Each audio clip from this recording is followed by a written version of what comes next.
Philippiens 4, verset 4 nous dit « Réjouissez-vous toujours dans le Seigneur », je le répète, réjouissez-vous. Un tout petit verset facile à apprendre, Philippiens 4, verset 4.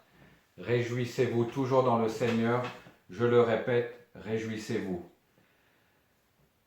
On a vu hier l'importance de la révélation que quelqu'un peut recevoir, et parfois ce que quelqu'un vit à l'intérieur n'est pas ce que l'on voit à l'extérieur. Et ce que Paul a vécu nous démontre qu'on ne peut pas juger simplement une personne sur son apparence extérieure, sur sa manière d'être, mais qu'il faut vraiment découvrir ce qui se vit à l'intérieur. Et il faut pouvoir faire la part des choses entre l'intérieur d'une personne et son extérieur. Et c'était assez frappant de voir de quelle manière le Saint-Esprit et Jésus se révèlent à Paul, et les personnes qui étaient autour de lui ne comprennent absolument pas ce qui est en train de se passer. Donc, on a vu cette intervention de Dieu et de Jésus dans sa vie, et après on voit ici au verset 17 qu'il parle d'une révélation qu'il reçoit de la part de Dieu. Verset 17, « De retour à Jérusalem, comme je priais dans le temple », on est dans Acte 22, « De retour à Jérusalem, comme je priais dans le temple, je fus ravi en extase, et je vis le Seigneur qui me disait « Hâte-toi et sors promptement de Jérusalem. Pourquoi ? Parce qu'ils ne recevront pas ton témoignage sur moi. Va, je t'enverrai au loin vers les nations. » La fin du verset. C'est intéressant parce qu'il reçoit cette révélation de se dire « Mais dépêche-toi, hâte-toi de sortir de Jérusalem.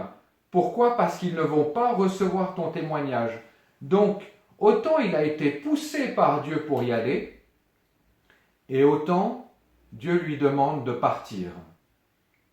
Et je t'enverrai plus loin vers les nations. Et à ce moment-là, on a son discours qui s'arrête.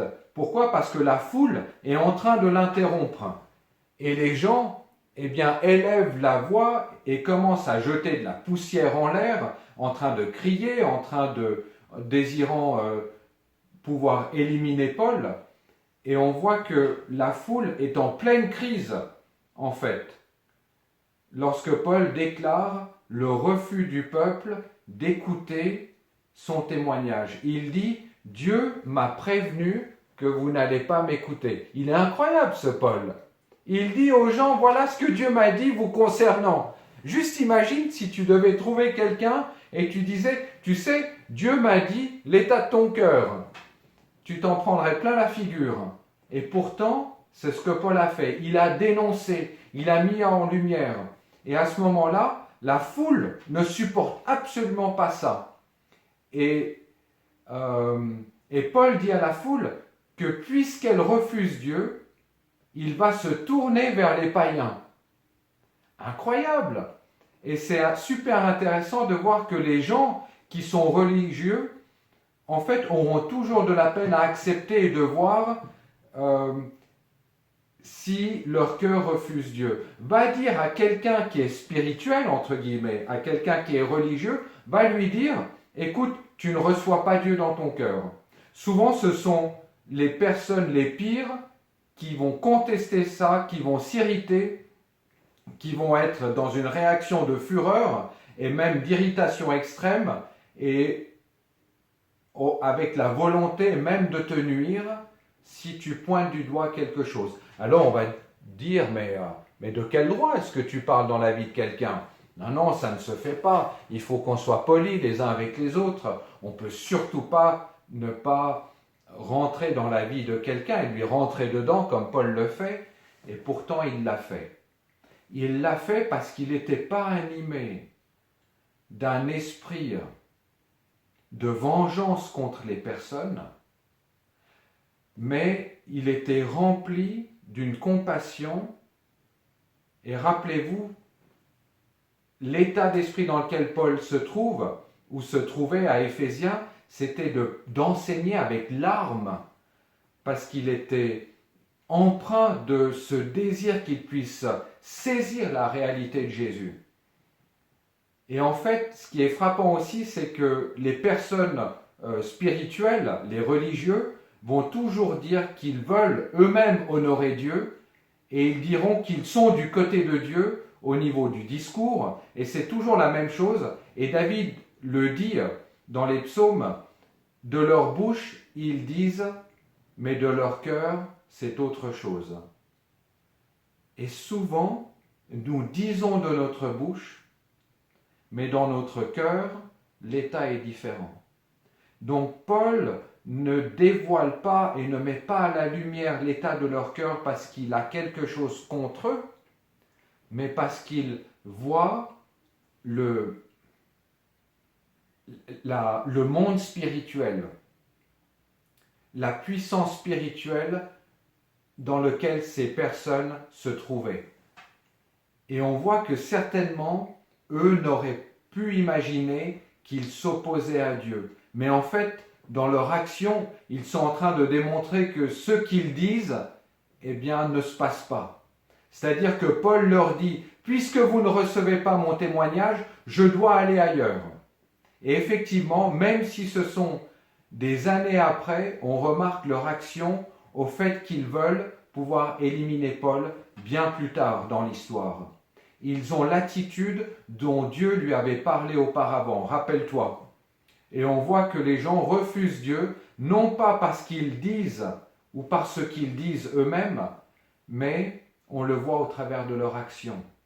Ce n'est pas au travers de leurs paroles, mais c'est au travers de l'action qui va découler de leur cœur. Ce sont nos actions, nos attitudes de vie qui démontrent si nous refusons Dieu ou si nous l'acceptons.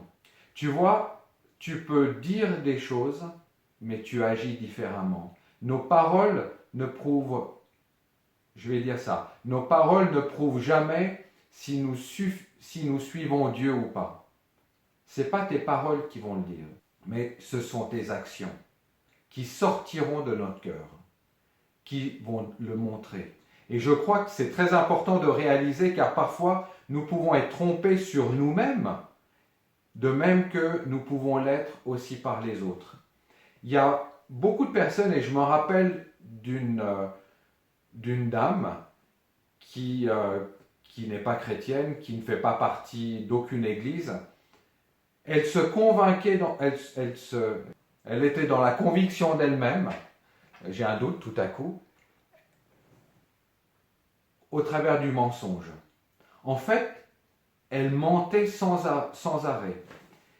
Sa culture, j'ai découvert que la culture dans laquelle elle était, donc elle n'avait pas des origines suisses ni européennes, le mensonge était quelque chose de normal.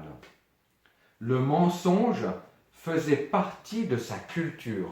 C'est-à-dire que tu avais le droit de mentir pour le bien de ce que tu devais acquérir, ou pour le bien de ta vie, ou peut-être pour le bien de ta famille ou de ta maison. C'était tout à fait normal. Il y a plusieurs cultures, et je pointerai du doigt aucune culture par respect, mais c'est très intéressant. Nos actions démontreront toujours davantage les choses qui sortiront de notre bouche. Et on verra où est notre cœur et notre relation. C'est donc par leurs actions que ces gens démontreront qu'ils n'acceptent pas le témoignage de Paul. Et tu vois que Dieu ne veut pas que ces témoins restent derrière des portes fermées. Et en fait, c'est vrai que Paul aurait pu rester à Jérusalem, mais Dieu lui dit de sortir. Et pendant toute la durée de son ministère, et tout ce qu'il a fait dans les chapitres qu'on a vus, toutes ces églises qui ont été implantées, tous ces croyants qu'il a amenés à la foi, tous ces gens qu'il a édifiés, il n'aurait jamais pu faire ces choses s'il était resté derrière des portes fermées. Et quelles sont ces portes fermées? Ce sont des cœurs qui sont fermés. Il y a une stratégie de la part de Dieu qui nous dit de toujours aller vers ceux qui veulent et vers ceux qui acceptent de rester auprès de lui pour l'écouter, mais de partir derrière ceux qui ne veulent pas, et ça vient d'une révélation de Dieu qui est donnée de Paul. Dieu lui dit, ces cœurs Ces gens ont des cœurs fermés. Maintenant, il est temps de partir. Tu vois, ce qui est super intéressant, c'est que l'Esprit de Dieu le conduit à Jérusalem. Les cœurs sont fermés. Les cœurs ne sont pas prêts à être ouverts. Et Dieu dit, maintenant tu dois partir. Matthieu 10, verset 14, si on n'écoute pas vos paroles, si on ne vous accueille pas, secouez la poussière de vos pieds et allez ailleurs. Il en va de même dans nos relations. Et c'est triste à dire ça. Combien de relations, et parfois proches, eh bien, nous ne sommes pas accueillis, nous ne sommes pas reçus. Et Jésus a dit, eh bien, si on ne te reçoit pas, et même au milieu des tiens, eh bien, secoue la poussière de tes pieds et pars. Et je crois qu'au niveau de la stratégie de l'évangélisation, excusez-moi, il faut qu'on puisse discerner. Est-ce que le cœur est ouvert ou fermé dans tout ce que tu fais? Peu importe le domaine, que ce soit dans l'évangélisation, que ce soit dans le témoignage, que ce soit relationnellement, que ce soit dans le cœur à cœur que tu vis avec quelqu'un, est-ce que tu es face à un cœur fermé ou ouvert à recevoir? Je crois que la chose la plus difficile, c'est quand eh bien, quelqu'un te pointe du doigt en disant « mais de toute façon, tu te mets en supériorité de moi ». Tu as déjà entendu cette phrase où des chrétiens bien intentionnés viennent vers toi et te disent « ouais, mais de toute façon, toi, tu te mets en supériorité ». C'est très intéressant, cette stratégie de manipulation que la personne utilise en te pointant du doigt, disant que tu te mets au-dessus d'eux. Pourquoi? Parce que leur esprit est agité face à l'esprit qui est en toi. Chaque fois que tu vas essayer de confronter quelqu'un, d'une manière même très paisible, si tu es face à un cœur fermé, ils vont essayer de pointer du doigt des choses dans ton cœur, des choses dans ta vie, même des défauts dans ta vie, même des manquements, des péchés. Ils vont essayer de pointer du doigt ce qui ne va pas parce qu'ils ne sont pas prêts à accepter. Que fais-tu dans ces moments-là? Souvent, nous réagissons. À tort, c'est vrai. Et on ne devrait pas. Et Paul nous démontre que tu n'as pas besoin de t'agiter face à une confrontation d'esprit. Tu dois partir. Et c'est dur parce que quand nous nous aimons les uns les autres, combien c'est difficile de partir.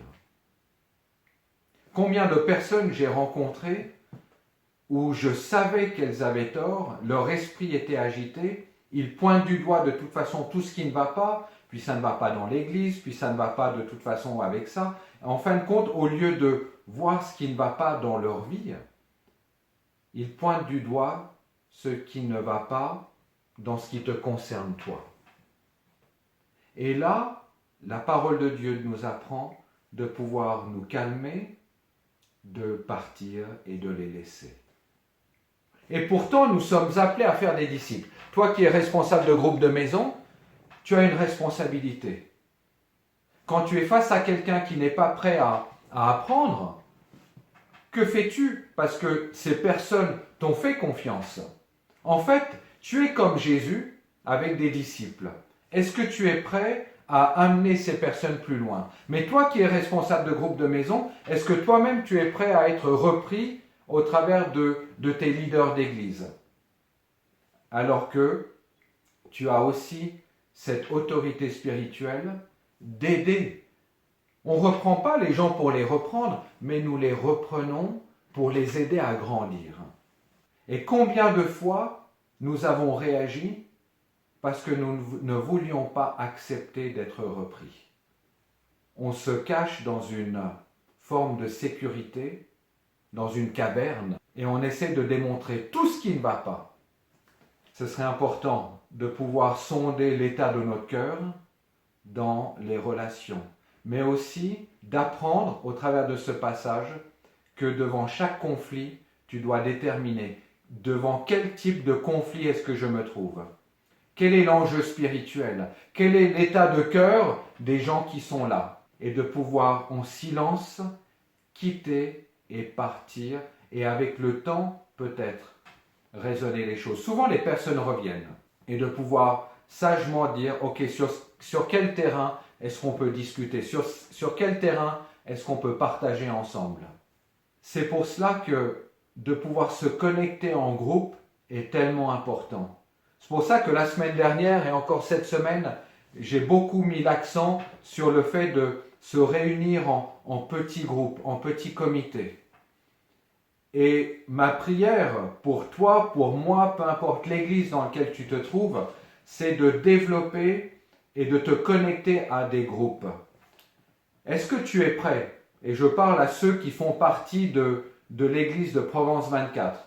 Est-ce que tu es prêt à te connecter à un petit groupe de prière, d'encouragement, où on va pouvoir grandir ensemble et de trouver les personnes avec qui tu as envie de pouvoir le vivre? Tu peux choisir les amis avec qui tu es.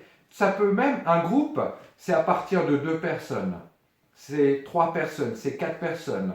De pouvoir dire, hey, est-ce qu'on ferait route ensemble?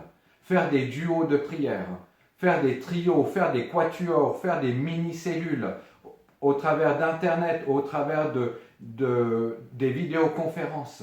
Ne restons pas tout seuls, mais vivons les choses et saisissons l'opportunité de ces instants pour grandir comme nous le faisons. On prie ensemble et Père, je prie pour cette parole de ce matin. Je prie parce que tu nous apprends que à chaque fois qu'il y a eu des conflits, et surtout des conflits où l'enjeu spirituel était grand et où il y avait des personnes dont le cœur était complètement fermé, tu nous apprends aujourd'hui qu'il nous faut pouvoir nous retirer. Pourquoi? Parce que tu ne veux pas que nous perdions notre temps en vain. Parce que tu sais qu'il y a des âmes qui se perdent et que ceux-là sont prêts à recevoir notre amour et notre relation. Alors je te prie, Jésus, que dans toutes nos relations, tu nous donnes cette intelligence de savoir avec qui nous devons prendre du temps, parce que ces personnes sont prêtes à recevoir notre temps, notre énergie, et d'autres ne sont absolument pas prêts aujourd'hui. Et toi, Père, tu veux travailler avec ceux qui ont un cœur ouvert.